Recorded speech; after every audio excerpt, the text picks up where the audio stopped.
Hello, today we have with us Silvia Fron. She's a businesswoman with more than 2 decades of experience, so she's going to tell us about her beginnings, how she applied for funding, and in general how she found the experience as a businesswoman, as an entrepreneur.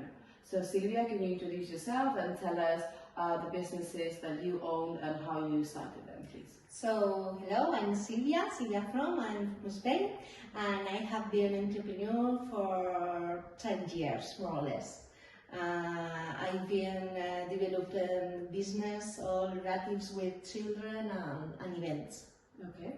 How did you get into that line of work? What made you want to do that for a living and start a business in that line? Because my university studies was for teaching in early years for kids and language, other language, and I started working in public schools in Zaragoza, in our city, and I saw that I didn't like the system, so I had in my brain new methods and new styles of education, and in my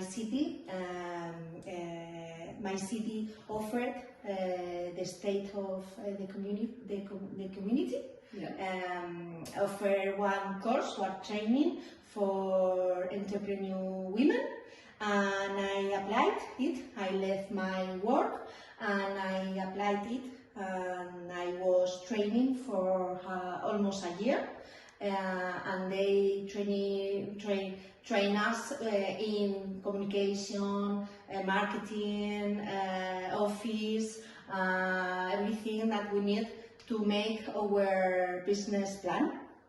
And at the end, we were 10 women, and we present all our projects, and my project was awarded with as the best project and innovative, because I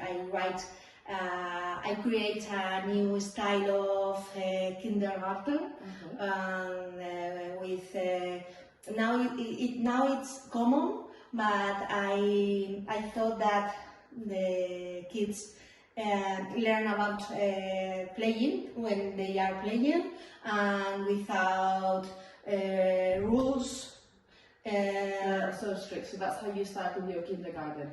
How would you define the beginnings in terms of funding? Did you have private funding? Did you have to apply for public funding? I had funding because of the award, and they give me 3,000 euros, but I had to remortgage my house, and well, as I was this employee, I had all the money of that, all the money that the state give me for being. So like unemployment payment, there's a thing that you can do in Spain where you like cash out all of your unemployment and you use that to start the business. So I had that for funding with the mortgage, and as I was women lower than 30, the state gave me another 3,000 euros. But I had to go on with my business at least 5 years.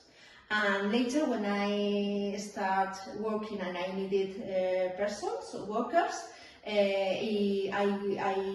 all my workers are women, young women, these employees, so I had some funding in the taxes for the state, but I had to be with them at least 2 years, so it's a bit dangerous. But I was very fortunate because all my people was fine. So would you call this a success story in terms of the funding that you got from the local authorities? I think that in that terms we are talking about 120 years ago, and I think that now we could have more funding. I had some funding, but the terms of that funding are so restricted, because I had to be at least 5 years with the business. If not, I had to refund that money, or I had to be with the worker 2 years, or something like that. and the whole or the most money that I needed, it was private. Now I think that there are more funding. So what would you advise the young women, if you, I think in one that sentence? the main thing is to know what grant or funding you can have in your city, in your country, and in Europe. And go there and look for the funding. Look for someone who can help you. Okay, very good. Thank you, Silvia.